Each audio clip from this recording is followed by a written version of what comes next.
ይኸውላችሁ እንደዚህ የምታደርጉ አይነት ሰዎች ከሆናችሁ ቪዲዮ የምትመለከቱት በቃ ሞታችኋል። የእውነት ነው የምነግራችሁ፣ ሞታችኋል። ሰዎችም አይደላችሁ እና በተደጋጋሚ ቪዲዮቸውን የሚያጋሩ ህይወታቸውን የሚያጋሩ ካፕሎች ከሆነ ጊዜ በኋላ ጥናቶች እንዳሳዩት ማለት ነው ከሆነ ጊዜ በኋላ የእነሱን የፍቅራቸውን ትክክለኝነት ያላቸውን ግንኙነት በመመለከት ይጀምራሉ። ይልቅ በሚያገኙት ላይክ እና በሚጻፍላቸው ኮመንት።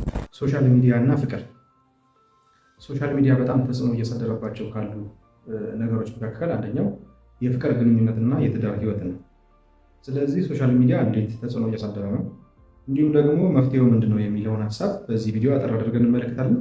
አዲስ ከሆናችሁ ላይክ ማድረግ እንዲሁም ደግሞ ለሌሎች ሼር ማድረግ እንዲሁም ደግሞ ቻናላችንን በመቀላቀል ቀን በቀን ከምንለቃቸው ከፍቅር ከሪሌሽንሺፕ እንዲሁም ደግሞ በአጠቃላይ ከትዳር አንጻር የምናነሳቸውን ሀሳቦች እንዲሁም ደግሞ ምክሮች መስማት ከፈለጋችሁ ሁል ጊዜ ወደ እናንተ እንዲደርሷችሁ ሰብስክራይብ ማድረግ እንዳይረሳ። ይሄኛው ቪዲዮ ከባለፈው ከትላንት የቀጠለ ነው።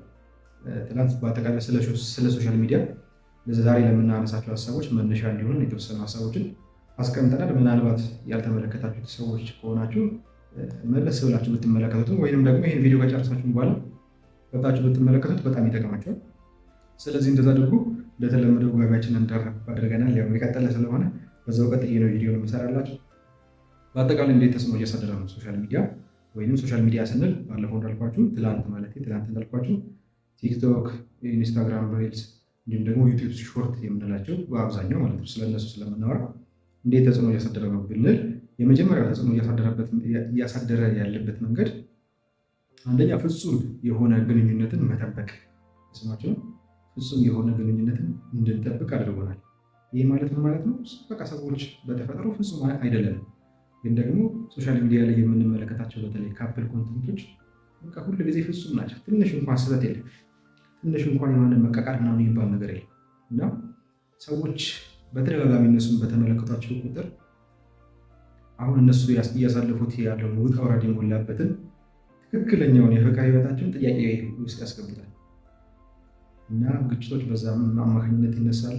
ቀስ በቀስ ያ ግጭት ቀስ በቀስ እስከ መለየት ድረስ ይደርሳል።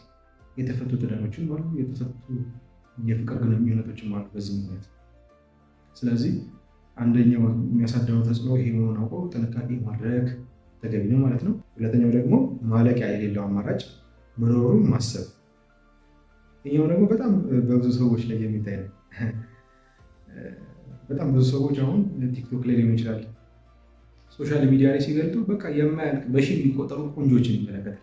ወንድ ሊሆን ይችላል፣ ሴት ልትሆን ትችላለች። ቆንጆችን በቃ ሀብታሞችን ይመለከታል እና በጣም ብዙ አማራጭ እንዳለው አድርጎ ጭንቅላቱ እንዲያስብ ያደርጓል። ግን ደግሞ እውነቱ እንደዛ አይደለም። ስለዚህ ከትክክለኛዋ ከምትወደው የፍቅር አጋሩ ጋር የትዳር አጋሩ ጋር የሚፈጠሩ ትናንሽ የሚባሉ ችግሮችን እንኳን ለመፍታት እንኳን አቅም አይኖረውም። ምን ብሎ ስለሚያስብ ጭንቅላቱ ምን ብሎ እየነገረው ስለሆነ በጣም ብዙ አማራጭ አለ። እሷ ብትሄድ ከእሷ የተሻለ በመልክ ብትል፣ በሀብት ብትል፣ በብዙ ነገር የተሻሉ ሰዎች እንዳለ አድርጎ ሶሻል ሚዲያው እውነት ያልሆነውን ስለሚነግርም ማለት ነው። ይሄ በጣም ትልቁ መሰመር ያለበት እና ደግሞ በጣም ብዙዎች ራሳችሁን ልትፈትሹበት የሚገባ ነጥብ ነው ብዬ አስባለሁ። ሶስተኛው ደግሞ የመግባባትና የአብሮነት ጊዜ ማጣት። የሰሞች ነው። በጣም የሚገርማችሁ እኔ በጣም የምጸይፈው ነገር ልንገራቸው። ሁለት የፍቅር አጋሮች የትዳር አጋሮች ሊሆን ይችላሉ። አንድ ላይ ቁጭ ብለው እሱም የራሱን ስልክ ስክሮል ሲያደርግ እሷም የራሷን ስልክ ስክሮል ስታደርግ ይኸውላችሁ እንደዚህ የምታደርጉ አይነት ሰዎች ከሆናችሁ ቪዲዮ የምትመለከቱት በቃ ሞታችኋል። የእውነት ነው የምነግራችሁ፣ ሞታችኋል። ሰዎችም አይደላችሁ። ምናልባት እኮ በሆነ ሴናሪዮ እንደዛ ሊደረግ ይችላል። ግን እውነት ሶሻል ሚዲያ ለመጠቀም ቲክቶክ ለመጠቀም ምናምን ተብሎ ሁለቱም የምትጠቀሙ ሰዎች ሆናችሁ እውነት እኔ ሰውነታችሁ ላይ ጥያቄ አለ። በጣም ይቅርታ አድርጉልኝ፣ በጣም ጥያቄ አለ እና ይሄ በጣም ለግጭት መንስኤ ሆኗል። ስለዚህ በቃ አደብ ግዙ። የምትጠቀሙበትን ሰዓት የምትጠቀሙበትን ቦታ እሱ ላይ ነው። ከፍቅር አጋር ጋር ቁጭ ብለህ ሶሻል ሚዲያ ከፍተህ ስክሮል የምታደርግ ሰው ከሆንክ አንተ ሞታል። ሲጀምር ሰውም አይደለም በእኔ ሚዛን። ይቅርታ አድርጉልኝ። በጣም የሚያናደኝም እና ደግሞ ልክም ያልሆነ እና ደግሞ በጣም የመዝቀታቸው ትልቁ ምሳሌ ነው ብዬ ስለማስብ ምናልባት እንዳልኳችሁ የሆኑ ሴናሪዎች ሊኖሩ ይችላሉ። ምናልባት በስራ ጉዳይ፣ ምናልባት በሆነ ምክንያት ግን ደግሞ ቁጭ ብሎ መጠቀም ግን ስለሱ ነው ነገሮት እና እሱ ግን ፈጹ ልክ ሊሆን አይችልም። ሰብስክራይብ ማድረግ እንዲሁም ደግሞ ለሌሎች ሼር ማድረግ እንዳይረሳ። አራተኛው ደግሞ የፍቅር አማካሪዎች እጅግ መብዛት። እየሰማችሁ ነው። እኔ መጀመሪያ ላይ እንደነገርኳችሁ ወደዚህ ሀሳብ ስለ ፍቅር፣ ስለ ሪሌሽንሺፕ እንዲሁም ደግሞ ስለ ትዳር መልካም የሆኑ ነገሮችን በጎ የሆኑ ሀሳቦችን እናነሳለን። ሰብስክራይብ አድርጉ ምናምን የምለው አንድ የተነሳሁበት ምክንያት እሱ ስለሆነ ነው። በጣም ብዙ መካሪዎች አሉ። መካሪዎች ስላችሁ ደግሞ በጣም ብዙ የሚያጠፉ እና ደግሞ ትዳርን፣ ፍቅርን ባልሆነ መንገድ የሚተረጉሙ ለማስረዳት የሚሞክሩ እና ደግሞ ሰዎች ደግሞ የነሱን የተሳሳተ ምክር ሰምቶ ደግሞ ወደ አሁን መንገድ የሚወስዱ በጣም ብዙ ሰዎች ሞልተዋል እና እሱም በጣም አሳሳቢ ደረጃ ላይ ደርሷል።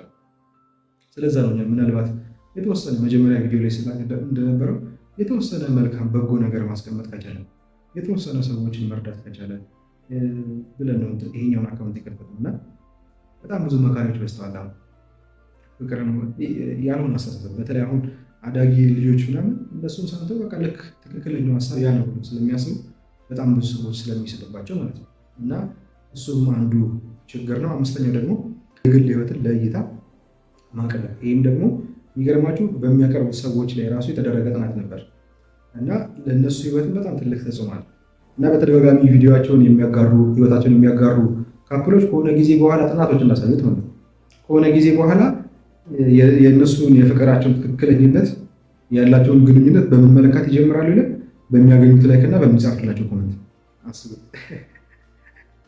ከዛ በኋላ የሆነ ሰው ከሰደባቸው ላይኩ ከቀነሰ ምናምን ግንኙነታቸው እየተበላሸ መጣል ማለት ነው እና ይሄ ለሚያሳዩትም ሰዎች በጣም አደጋ ነው። የሚያዩት ሰዎችም ደግሞ እስካሁን በዘረዘርናቸው ምክንያት ብዙ ጉዳት እየደረሰ ነው ማለት ነው።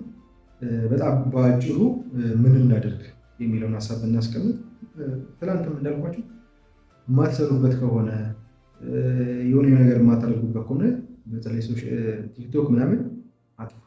የእውነቴን ነው አጥፉ። ሳያጠፋ ብናጠፋው የተሻለ ነው። ሁለተኛው ደግሞ ጊዜ መወሰን።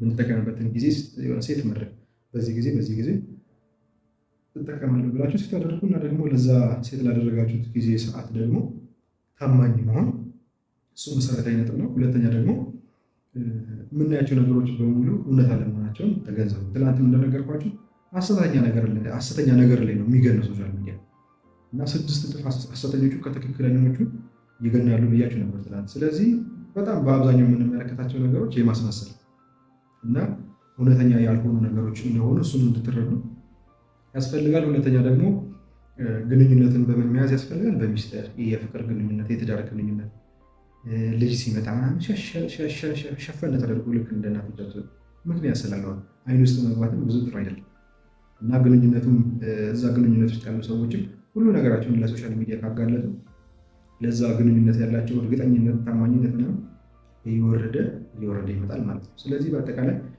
የፍቅር ግንኙነት፣ የትዳር ግንኙነት በቀላሉ በሶሻል ሚዲያ የሚፈታ ወይም ደግሞ የሚቀዘቅዝ መሆን መቻል የለበትም። መስዋዕትነት የሚከፈልለት እና ደግሞ ትዕግስት የሚፈልግ ሁሉ ጊዜ ደስ የሚል ነገር የለም። በቃ እንደ ሶሻል ሚዲያ ላይ እንደምትመለከት ሁሉ ጊዜ ደስ የሚል ነገር የለም። ብዙ ፈተና ሊኖር ይችላል።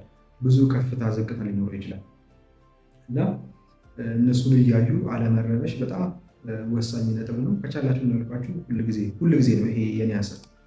ሁሉም ሰው ከቻለ ይዝጋ፣ ካልቻለ ደግሞ የሚጠቀምበትን መንገድ በተቻለ አቅም ለማስተካከል ይሞክር።